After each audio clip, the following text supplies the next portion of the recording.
Live from my office, it's the Bill and Corey Show. I'm Bill. And I'm Corey. Anything special you want to talk about? Let's talk about specialty gas products. Specialty gas products. Are you familiar with our switchover?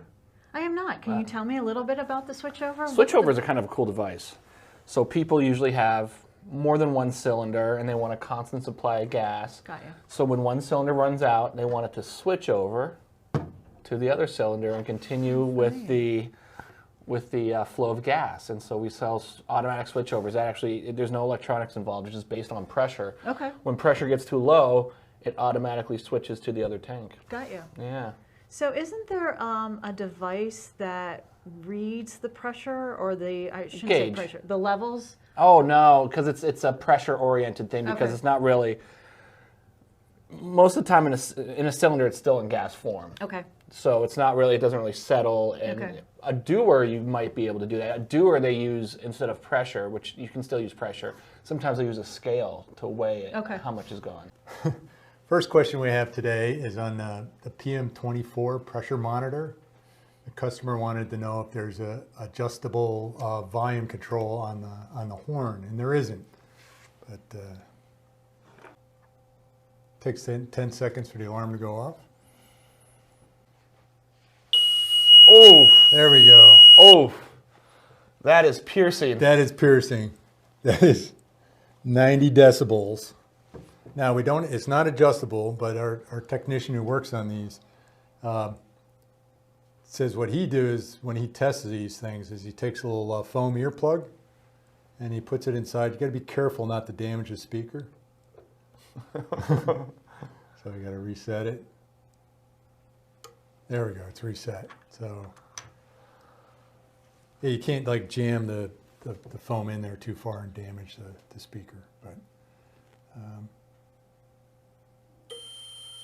it was a little quieter. Yeah, that's not too bad.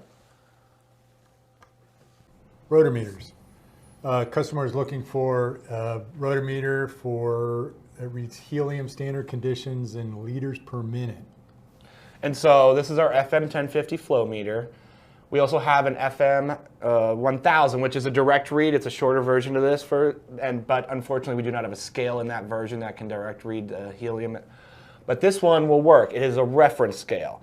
So right now, depending on which one you order, we have the total range for all our rotometers is 0.51 to 110.7 standard liters per minute for helium. And so nice big range. And then depending on how much flow you need, it will determine which tube you will order inside. And then you'll get a reference chart. So this is a reference scale. They all go from 0 to 150. And with this, you'll get a reference chart for helium, letting you know what each tick on the rotometer, what number that corresponds to. So if you say you have like a 110, you pull up a chart and you look at 110 on the chart and it'll tell you like 57 standard liters per minute for helium. And that's how you would use the scale. Yeah, that's good. You can actually we do have plenty of direct read scales.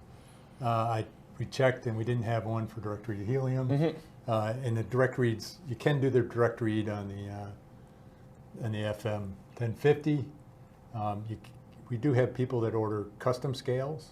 It's typically for people that are putting it in their equipment that they're reselling, and they're buying a lot of them because there's a charge for us to create a scale. But we can do that, and we've done all sorts of oddball scales. Some of them just have 2 marks on them. Yeah, so we can do a custom scale for you. We'll be back live in January, first Thursday in January. I think that's the 5th. I have no idea. Yeah, it's whatever. It's the 5th. So set your VCRs for the first Thursday after the new year at 10 a.m.